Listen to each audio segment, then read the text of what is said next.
मुझे एक बात समझ में आई है जितना मैंने इस्लाम के बारे में पढ़ा है कि डरा हुआ आदमी मुसलमान नहीं हो सकता। जैसे जैसे इन्वेस्टिगेशन आगे बढ़ेगी, परत दर परत इसके सारे पापों पर से भी पर्दा उठना शुरू हो जाएगा। इसके पिता दादा तक के इतिहास को खंगालेंगे तो आपको पता चलेगा कि इसने केवल हिंदू होने का ढोंग रचा हुआ है। असल में तो यह हिंदू है ही नहीं। अंततः प्रवीण बॉबी को भी एक ऐसी मौत मिली जिसके बारे में आज तक नहीं पता चल पाया कि आखिर ये सब हुआ कैसे था। आज हम महेश भट्ट की बात इसलिए भी कर रहे हैं कि यही वो इंसान है जो तीन हाई प्रोफाइल बॉलीवुड के सुसाइड केसेस में मुख्य नामों में से एक रहा था। कैसे दिशा की पोस्टमार्टम में 2 दिन लग जाते हैं और सुशांत का पोस्टमार्टम आनन फानन में 12 घंटे के अंदर ही हो जाता है।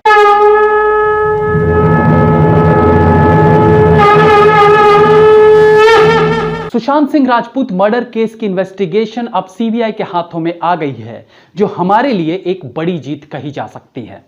हमने और आप सब ने मिलकर इसके लिए बहुत मेहनत की, अपनी आवाज बुलंद करके सरकार को, कोर्ट को यह यकीन दिलाया कि इस केस में कई ऐसी चीजें हैं जो गले से उतर नहीं रही हैं। मुंबई पुलिस द्वारा बताए गए तथ्य कहीं ना कहीं आधी अधूरी इंफॉर्मेशन दे रहे हैं और यह साफ महसूस किया जा सकता है कि इसके पीछे कोई बड़ी साजिश थी, कुछ बड़े नामों को बचाने की कोशिश की जा रही थी। खैर, अब फाइनली सीबीआई के हाथों में केस चला ही गया है, तो इसके लिए आप सबको बधाई। इस केस में एक अहम नाम जो बार बार सुनने को मिल रहा था वो है महेश भट्ट। महेश भट्ट और विवादों का चोली दामन का साथ रहा है। अपने मुंहफट होने के कारण महेश भट्ट कई बार ऐसी बातें बोल जाते हैं जो देश के खिलाफ लगने लगती हैं। और सबसे बड़ी बात, महेश भट्ट का फीमेल यानी महिलाओं की तरफ जो रुझाव रहा है वो भी किसी से छुपा नहीं है। प्रवीण बॉबी से लेकर अब इस सुशांत सिंह के केस तक आखिर महेश भट्ट का क्या कनेक्शन है, इस पर हम आज बात करेंगे। अगर हम सुशांत सिंह केस को महेश भट्ट से जोड़ें तो इसकी कड़ी 70s 80s से जुड़ी मिलेंगी। आज जब हम बॉलीवुड में हुई ऐसी मौतों के बारे में बात करते हैं जिनकी मौत का कोई सुराग नहीं मिला, यानी मिस्टीरियस मौतें, तो उसमें एक जो सबसे बड़ा नाम आता है वो है एक्ट्रेस प्रवीण बॉबी। 70s और 80s के दशक में इस खूबसूरत हीरोइन का कोई जोड़ा नहीं था। बॉलीवुड में प्रवीण बॉबी और महेश भट्ट के प्यार के किस्से किसी से छुपे नहीं हैं। अंततः प्रवीण बॉबी को भी एक ऐसी मौत मिली जिसके बारे में आज तक नहीं पता चल पाया कि आखिर ये सब हुआ कैसे था। 2-3 दिन तक उसकी लाश फ्लैट में पड़ी रही, किसी को खबर भी नहीं थी कि अंदर प्रवीण बॉबी अपनी आखिरी सांसें ले चुकी है। ये एक ऐसी मिस्टीरियस मौत थी जिसकी गुत्थी आज तक नहीं सुलझी।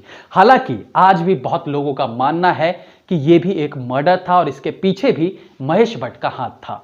अब इसे आप डायरेक्ट मर्डर ना भी माने और आत्महत्या का नाम दे तो भी इसके पीछे कारण केवल और केवल महेश भट्ट ही था। इसके बाद जब जिया खान की मौत हुई तो यह मौत भी एक मिस्टीरियस मौत ही थी जिसमें असल गुनहगार का पता आज तक नहीं चला और जिसे सुसाइड केस कह के रफा दफा कर दिया गया।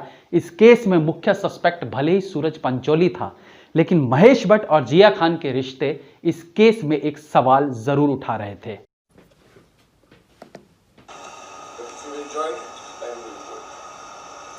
Sí.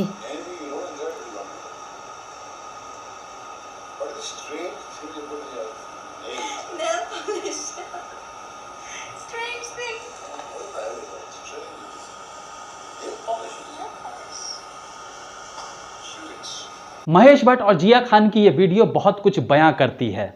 इस बात को समझना होगा कि आखिर महेश भट्ट इन एक्ट्रेसेस को वो कौन सी घुट्टी पिलाते हैं कि वो उनके वश में हो जाती हैं। उससे भी शर्मनाक तो महेश भट्ट की हरकतें लगती हैं जो वो अक्सर इन एक्ट्रेसेस के साथ ऑन कैमरा करते नजर आते हैं। अब आप खुद सोच सकते हैं कि जब ऑन कैमरा ये इतना कुछ कर सकता है तो ऑफ कैमरा क्या कुछ करता होगा। प्रवीण बॉबी, जिया खान और अब सुशांत सिंह राजपूत, यहां भी महेश भट्ट का वो महिलाओं वाला एंगल सामने दिख रहा है। बहुत से ऐसे सबूत अब सामने आ चुके हैं जो इस ओर साफ साफ इशारा कर रहे हैं कि महेश भट्ट का रिया चक्रवर्ती से कोई आम रिलेशन तो था नहीं और उसके साथ महेश भट्ट की जिस तरह की तस्वीरें वायरल हो रही हैं उसमें ना तो पिता बेटी वाला रिश्ता लग रहा है ना गुरु शिष्य वाला। तस्वीरों और वीडियो में साफ देखा जा सकता है कि इनके बीच का रिलेशन कोई पाक साफ तो बिल्कुल नहीं था। और इसके बाद जिस प्रकार से महेश भट्ट और रिया चक्रवर्ती के बीच की चैट अब सामने आई है उससे ऐसा प्रतीत होता है कि महेश भट्ट ने एक प्लानिंग के साथ रिया को सुशांत के यहाँ फिट किया था और मतलब निकलते ही उसे वहां से निकल जाने के निर्देश भी दिए थे। आखिर कैसे रिया चक्रवर्ती महेश भट्ट के हाथों की कठपुतली बन उसके इशारों पर नाचती थी?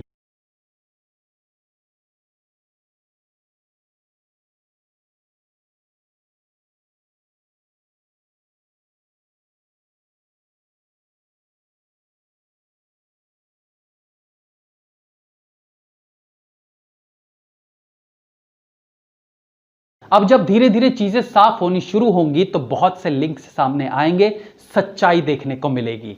आज हम महेश भट्ट की बात इसलिए भी कर रहे हैं कि यही वो इंसान है जो तीन हाई प्रोफाइल बॉलीवुड के सुसाइड केसेस में मुख्य नामों में से एक रहा था। महेश भट्ट का इतिहास भी खंगाला जाए तो उसमें बहुत से लोचे मिलेंगे।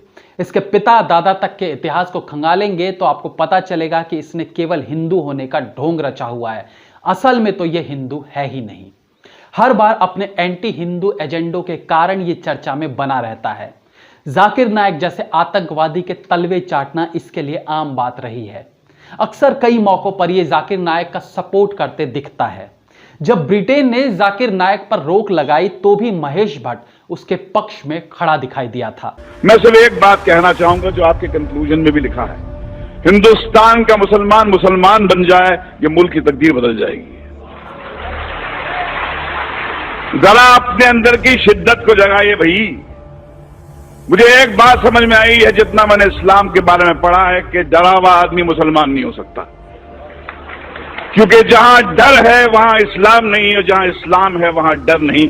जैसे जहां अंधेरा होता है वहां रोशनी होती है, जहां रोशनी होती है वहां अंधेरा नहीं होता। एक हदीस मुझे हमारे दोस्त महमूद मदनी साहब ने लिखवाई थी जो मेरे कंप्यूटर पे है, उनसुर अखाका जालिमन ओ मजलूमा, मदद कर, अपने भाई की मदद कर, मजलूम हो तो मदद कर, जालिम हो तो मदद कर। ये हदीस जॉर्ज बुश को सुनानी चाहिए, नरेंद्र मोदी को सुनानी चाहिए कि जिस मजहब की हदीस ये कहती है कि भाई मजलूम की मदद तो कर, जालिम की मदद कर, उसको रोक, उससे पूछ क्यों जुल्म करता है, क्या तकलीफ है तेरे को? भाई बोला है जालिम को। अब ऐसे मजहब में टॉलरेंस नहीं है तो और क्या है, मगर समस्या कुछ और है। आप अंधों के मुल्क में, अंधों की दुनिया में आईना बेचने निकले हैं। मैं ओसामा बिन लादेन के खून के खेल को नहीं माफ करूंगा, बशर्ते आप जॉर्ज बुश को भी उसी तरह ट्रीट करें। एक तरफा बात नहीं हो सकती है। स्टेट टेररिज्म का आप कंडोन करेंगे और इनको कहेंगे टेररिस्ट।